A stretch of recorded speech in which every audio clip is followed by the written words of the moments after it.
Hey guys, just so you're aware, I do run polls in my Discord asking who I should watch for the games. So if you have a player that you want me to watch, feel free to join and vote for your favorite player. Link in the description below. Okay, so first and foremost, I'm assuming they put the Pocket and Haze together because, one, there's the combo of the burst with the Sleep Dagger, and two, it's kind of a bit of a stall lane. So they're not expecting to win this lane.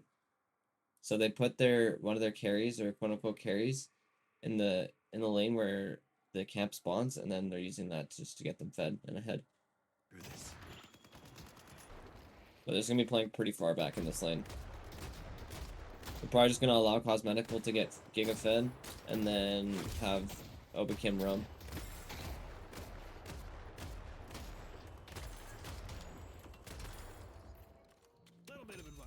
Yeah, and then you immediately see that with the monster rounds by. They're just playing to survive the lane. And my assumption is they're also not looking to aggress too hard until Pocket gets 2 points in his cloak, which will give him a huge damage spike.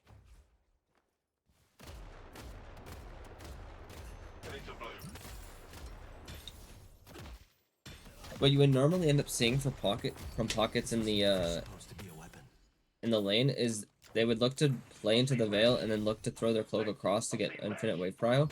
But because they're not planning on winning this lane and they're just trying to survive it, he's not doing that, so the wave is able to crash at his tower so he can clear it safely.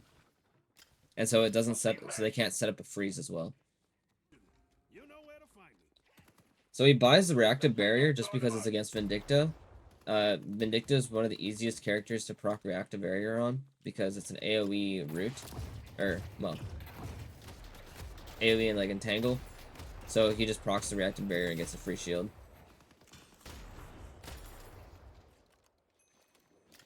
It's also generally just a very good game for it because of Lash, Dynamo, Mirage, Silver. There's a Riposte. Like each and every single one of them have some sort of crowd CC or crowd control.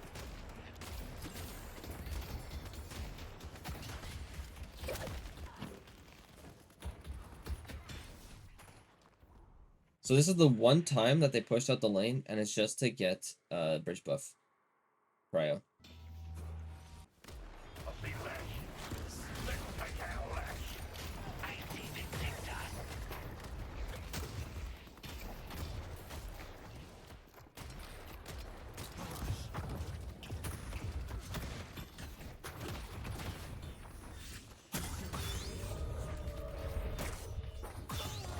Yeah, I mean that was just really well played from, well, both teams in the sense. I think Cosmetical does end up over chasing a little bit, but what happened was the Vindicta overextended. He did miss the affliction on the Vindicta, but they looked to get the trade off, and then because he overstays, the Apollo has time to come in, and then trade or get the kill.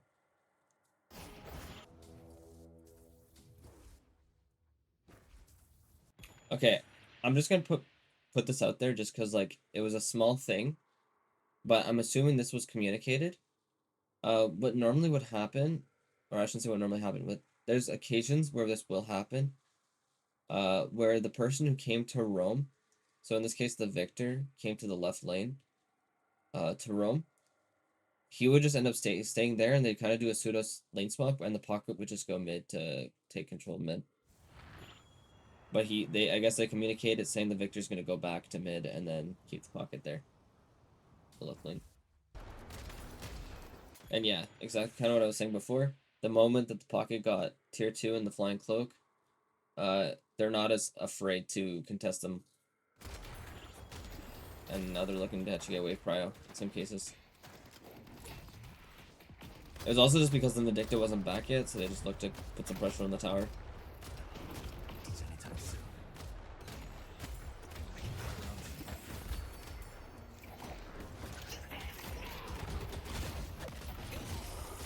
Nicely done.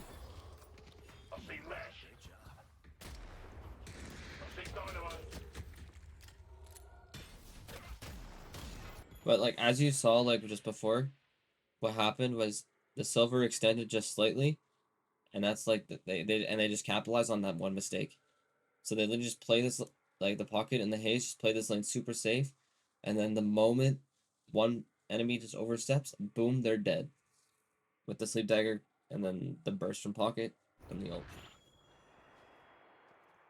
Now what's gonna happen is Pocket's pretty much kind of taking over a bit of a carry role. He's just gonna be sitting in the side lane playing safe, and then farming up. I need this to work. I like this a lot. A lot of people don't do this that often, especially with Cultist Sacrifice. I think Pocket's generally the only one who really buys the item now. I think there's like maybe a few others that do. But instead, what he does is he looks for the invade and steals one of their tier 3s, rather than going to one on his side of the map, taking that one. Yeah. He's just chilling, farming, pushing up the lane, and then looking for something. The moment he gets space to take the Guardian, he does. It was well played. He didn't take it, but he did a lot of damage to it. So now if it happens one more time, he just gets it. And now he has the wave prio for the bridge buff as well. Let's take out Apollo. I see the enemy.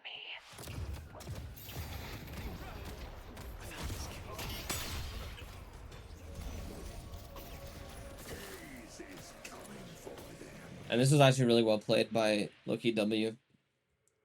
Like, Cosmetical pushed out the lane, got set up on the urn quickly, which gives him early prio on the bridge buff and urn side, because it gives them height advantage as well.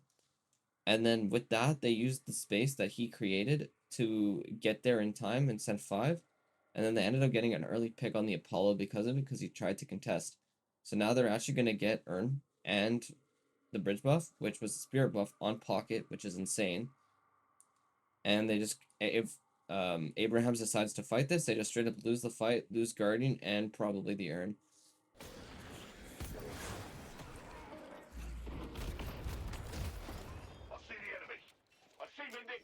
That was just a precautionary TP.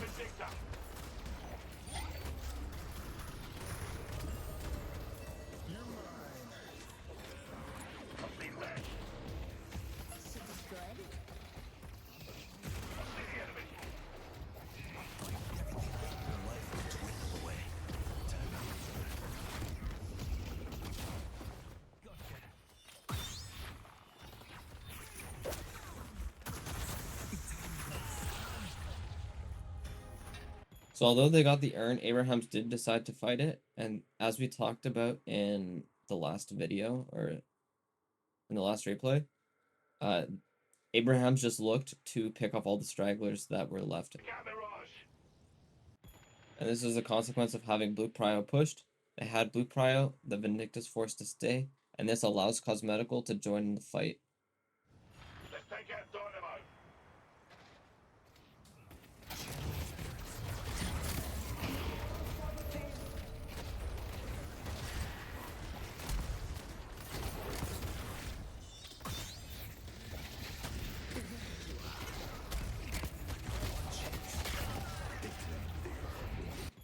Ultimately, the fight was pretty bad and went poorly, but the concept was there.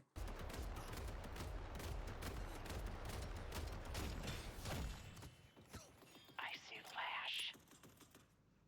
I'll think then. Your valor rewarded. Nice work.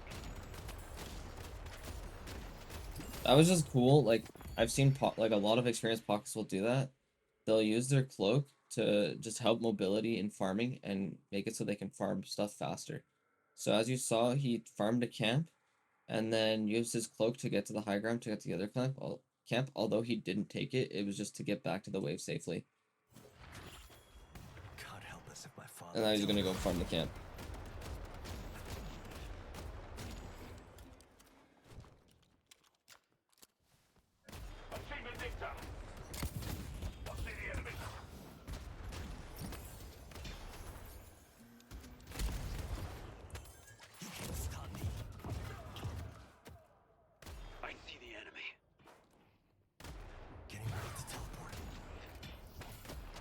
So yeah, before every wave, he's using his cloak for like a safety measure. So if he's getting jumped on, he's just able to TP out safely.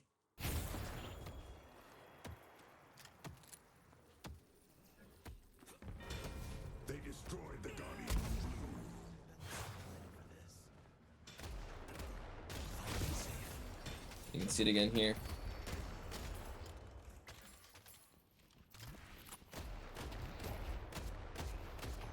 And he's playing aggressive because he knows Obakim's coming.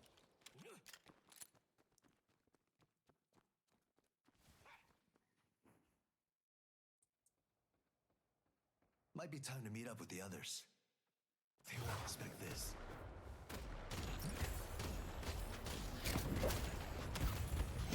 New York, you should run. That was just honestly well played from the enemy. Yeah, I don't think he was expecting the silver to have slowing hex. And the silver to come, and he gets bullets, so he can't TP, he can't use movement abilities. And then slowing hexed as a chain, so he couldn't get out. But as seen in the Zergy video, he used his the time to just clear the wave. So now that he buys the spell magic, so now that he can't get jumped on like that again. So you might be wondering why he's not going for the centers here. It's just because there's a fight happening on this side of the map. He wants to create some pressure. So one, this forces the Mirage to stay in the lane. And two, well, it forces the Mirage to stay in the lane so he doesn't TP into this fight and give them the numbers advantage. More than they already are. Because there's 5 here for Abraham's, only 4 for Lowkey W. Walker is under attack.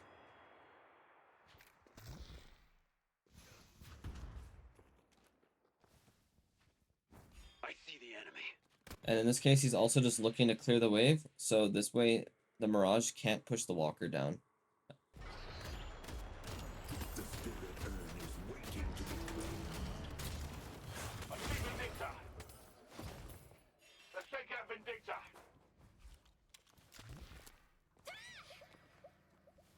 The enemy could be anywhere. And because the Viper rotated to the fight, he now goes to blue to get control of it Go blue. and clear the wave. So right now, Lowkey W is really just using the pocket as like a lane janitor. The urn has been But dropped. it's what he needs to do in order to get farm. And now he's kind of fed. So now they can use him in these fights. The afflictions and whatnot. Because they just want him to get the farm early so that he can get the tier 3 affliction online. And this way they cut the healing. Because tier 3 pocket affliction is like giga strong. One of the best teamfight ults in the game. Damage wise. I'll have a think then.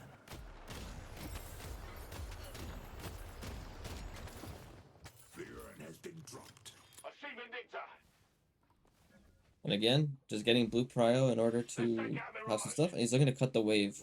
Or any stragglers that are looking to zip in. He grabs the urn. This is cheeky.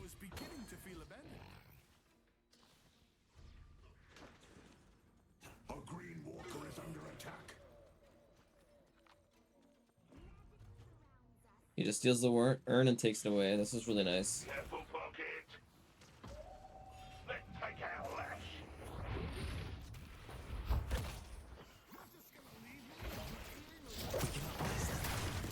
I see Vindicta.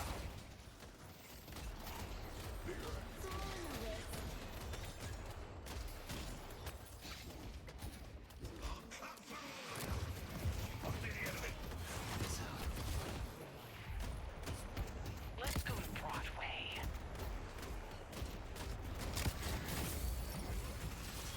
I see Lash. Time to get out of here. We delivered the That was really nice. He just kept fighting it, and then the moment he didn't need to, he left and they got the urn. Zergy ran away with the urn. And you can see, you can make the guess which side of urn is spawning on, just based off how many people are in that area. They're looking to play for urn, and because Pocket's one of the most high mobility characters, they use him to make sure the waves are pushed, and then that way, if he needs to, he can rotate into the fight. I see Vindicta.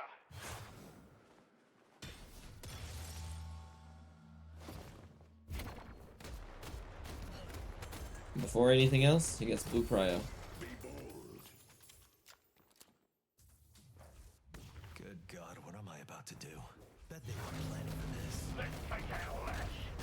And this is the power of utilizing a dead lane. So he knows there's no reason to bother with this right lane anymore, just because there's no walker. So what he does instead is, instead of playing for this right lane and trying to contest a Mirage in this lane, he just decides to go blue and take down the walker. And then now if he wants to, he can just go back and clear the wave. Or join the fight. But I think he's even going to push even further. Yeah, he makes it so the wave crashes at the Guardians. And then joins fight.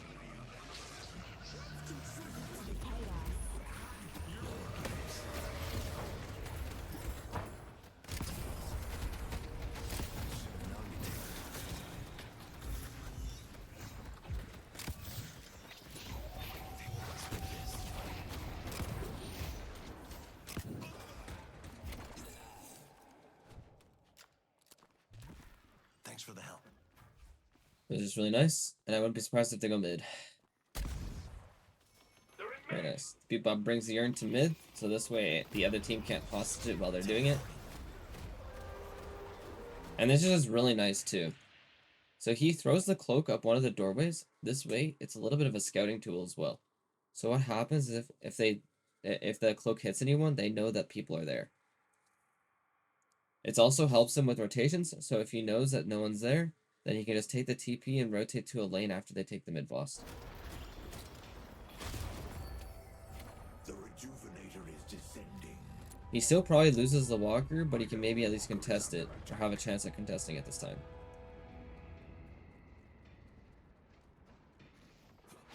May the spirits mad.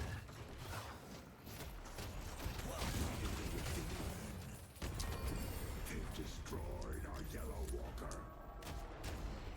Headed to Greenwich. They couldn't have gone far. Normally, I wouldn't condone this, but because of how the match has been going, he hasn't really had an opportunity to go buy. And therefore, he's just kind of built up a lot of money. So this was going to be a big spike for him.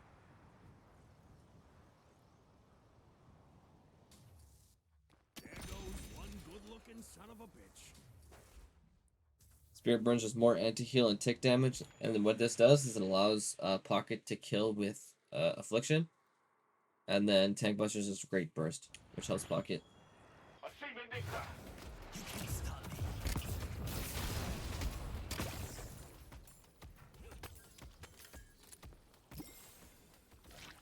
And because of how fast Pocket clears the wave, he's just cutting the wave like relatively early, or clearing the wave aggressively by using Cloak to like fly back and get to safety. So this way, he's constantly forcing someone to stay back. And if they decide to go join like another fight or whatever, he just like takes the walker for free. Clever. He's also just doing it to apply pressure so that his team can take the walkers. And right now he's just looking to rejoin his team. He's playing on blue lane. Left lane is a dead lane right now. So they're just looking to play around blue and green, so that way they can split the pressure and push into their base with the last minute of their rejuve. Headed to Broadway. But as you see, like if I press tab, Pocket hasn't really had much of an impact this game at all. 1, 4, and 4. All he's been doing is just clearing waves, and then rotating in at good times. Pocket generally wants to come into a fight late, so that way when the opponents are chasing, they're more grouped, and that way he can get a bigger affliction for a counter engage. It's also because if Pocket does decide to engage by himself, people will tend to look at him and he'll just die before he can get everything else off. It's just a consequence of what they did with the rejuve, right? They decided to take the entire enemy jungle, and now that there's nothing left to do after doing the urn, they can just play for their entire jungle, and this is how they're going to build their lead. They're 20k up just because of this. They really only got one walker with that rejuve. And because Obakim's dead, they're just waiting for him to respawn before taking an engage. They don't want to be fighting a man down. Especially if they get picked off right now at just a mid-boss timer. So if they die, the enemy team can just go mid. What I called you a trust fund, baby? That was before I knew you were. This is a nice purchase. The cheat death is just to enable himself to stay alive, and this way he can actually engage in fights because the cheat death will keep him alive and allow him to get out. They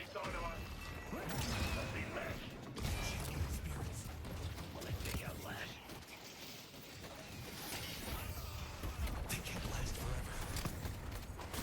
Guess we're gonna see what happens. Let's take out I see Mirage. Souls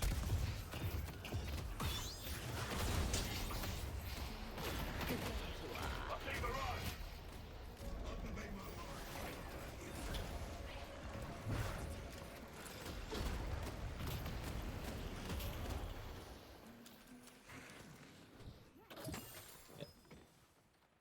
They got the 2 picks, and they're probably gonna look towards mid now.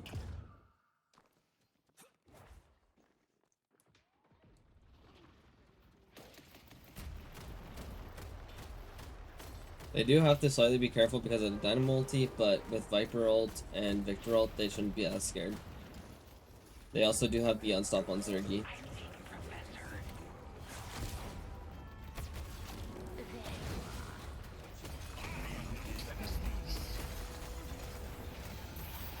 This is very well played. Let's take out Apollo. Give up, baby. No one's better than me.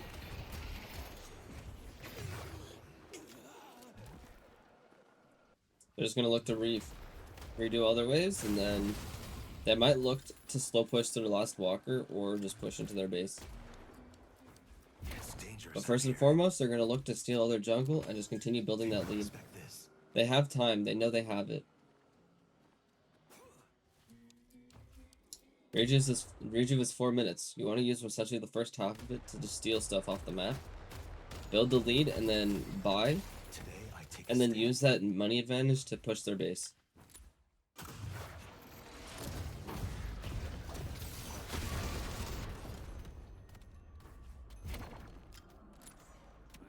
someone appreciates fine craftsmanship.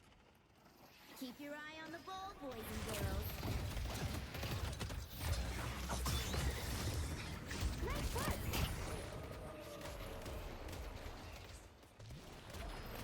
Let's take out Vindicta. I see Vindicta.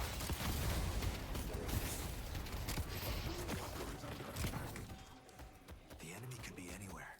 I need this to work. Spirit jar is here.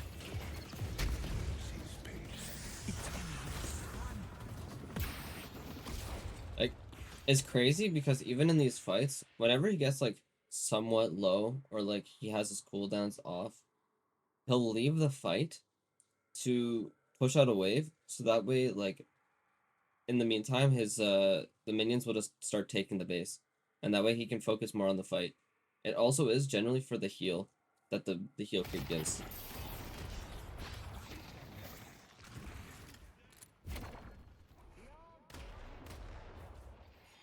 Like, his team's still fighting, yet he's cutting the wave off for stuff. We delivered the urn.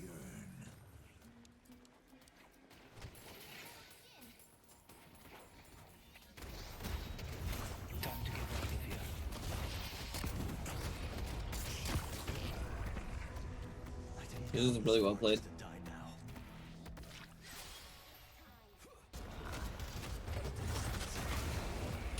And because they're 80k ahead, they're just playing. Even though they're 80k ahead, they're still just playing it safe because Dynamo and Lash can just straight up turn the game. So they're just using this time to reset and then recalibrate, look for a pick, and then maybe end the game off that.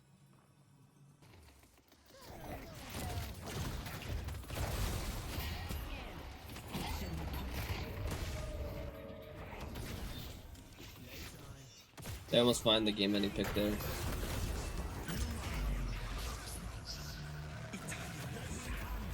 That's just really unfortunate.